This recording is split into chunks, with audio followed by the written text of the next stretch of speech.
I saw a good number of the films released in 2016, ranging from masterpieces like Hacksaw Ridge and Captain America Civil War, to films like Independence Day Resurgence. Then there were those other movies. You know the ones. The ones that seep into the dark crevices of obscurity, lying dormant until some confused soul blunders into those crevices and finds them, not knowing what to think. Ratchet and Clank is one of those movies. This oddity of a film is based on the amazing video game of the same name, but it takes a lot of liberties with the storyline. A lot. Imagine reading the synopsis for a game. Then imagine adding in elements from the synopsis for another game in the same series, whilst getting rid of most of the old side characters, replacing them with new ones, and compressing the whole thing into a 90-minute movie. You get Ratchet and Clank. The weird thing about this film is that I can't really tell if it's just a cynical cash grab, or if it's a heartfelt love letter to the fanbase. In some ways the story feels dumbed down, but in other ways it feels more fleshed out than in the game. Is this yet another film in the long line of allegedly terrible video game movies? I don't know, I haven't really seen any others. Or is it the type of adaptation that everyone has been asking for? Honestly, I don't know whether to cheer or to hang my head in shame. What is this movie? That was Ratchet and Clank. We're going to be talking with two of the stars of the film. Look at everybody. You're so quiet, everybody. Come on. It's all right. Oh, sure. A little applause. See, they don't even know. I really need to organize my thoughts. Okay. So I do like this movie, but I have to go deeper and try to analyze it. That's what critics do, right? The old stuff. The first thing that strikes me as odd is that the film doesn't feel that much like Ratchet and Clank to me. It has some of the same characters and locations as the games, but the feel of the story has somehow changed, to the point where it seems like I'm watching some weird sci-fi that just happens to have Ratchet and Clank in it. One of the best parts of the games is the dynamic between the two title characters. It was fun to see them interact, joke around, and argue. In the film, I just don't really get the same enjoyment out of seeing these two, because their interactions are kept minimal. Their personalities are fairly similar to how they were in the games, with some understandable changes being made, but I felt that I never had a great deal of time to really get to know these characters. Considering that a good chunk of the game revolved around the development of their friendship, the movie puts surprisingly little focus on this aspect of the story. In some ways it makes up for this with the personalities of the other characters, but for a movie called Ratchet and Clank, I was hoping to get more out of Ratchet and Clank. Speaking of the other characters, we get to see a few familiar faces from the series, including Captain Cork and Chairman Drek. Captain Cork is, in my opinion, one of the best aspects of the movie in terms of personality. Out of all the characters adapted from the games, Cork is probably the one that gets done the most justice. However, the character arc that he goes through in the first 3 games is compressed to the point where it doesn't have quite the same impact.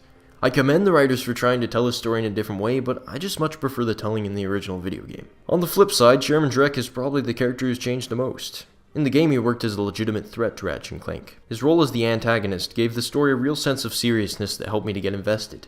Because the film decides to take a much more comedic approach towards pretty much every aspect of that story, Chairman Drek is a completely different person. He's also voiced by a completely different person. You're fighting now?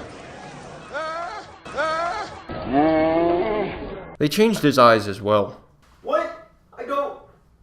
No! There are a few extra details involving Drek's backstory and motivations, which is nice, but again, I just prefer the telling in the original video game.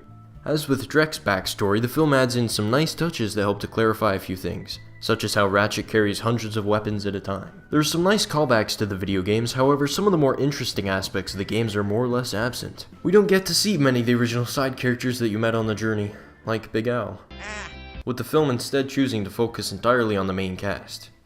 There are also surprisingly few planets in the movie. Instead, most of it takes place in spaceships and in cold, gray buildings for some reason. The new stuff. The movie was also adapted into a remake of the first game, which apparently allowed for the return of most of those classic elements missing from the film.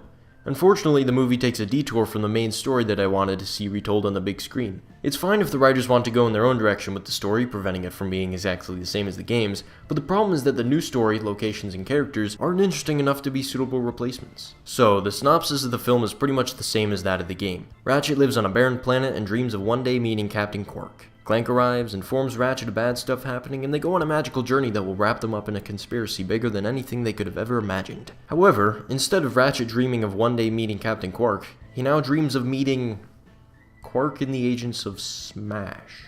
This is where the big divergence from the original storyline comes in, as instead of spending most of the adventure journeying to a ton of cool planets in the search for Captain Cork, Ratchet and Clank now spend most of their time learning to fit into a team dynamic. It was an odd creative choice to constrain a story where the characters can go pretty much anywhere to just a few central locations, but it works out alright as a way to make the plot and characters more closely connected. One choice that I really did love was the decision to add Dr. Nefarious to the story. Nefarious was the main villain of the third game, which also happens to be my personal favorite by the way, and he served as a great main antagonist to send off the original trilogy. However, there's something that's missing. Can't quite put my finger on it. Although he didn't appear until the third video game, some backstory in the game revealed that Nefarious had a hand in some of the events of the first one, albeit without any connection to the main story. Putting him in the movie was a great way to tie this backstory in, and it's interesting to see him as he was before he wanted to turn everyone into robots. There's a twist involving Nefarious near the end of the film, and I say that it works fairly well to change things up without ruining the story. The Blarg, the enemies in the first game, have also been changed up a bit. I have the same problem with them as I do with Drek. I just prefer the enemies to be threatening. Oh, and Sylvester Stallone is in this movie. I don't know why. The other stuff. Ratchet and Clank the movie is an endlessly fascinating chapter in the history of some of the greatest platforming games of all time. The filmmakers had a solid formula that they could easily put to screen, but instead they chose to change things up. In some ways I think that it worked out alright, but there are a lot of aspects of the film that I wanted to see done differently. So, is it good or is it bad? Is it a cash grab or a love letter? It's up for the viewer to decide. I'm probably looking into this way too deeply anyway. Personally, I prefer the slightly more mature humor in the original games, but at the same time the movie has a lot of funny and clever references to the series, and other stuff in general that made it feel like the filmmakers at least kind of knew what they were doing. I prefer the telling of the original video game, but I enjoy seeing the tale told in a new way.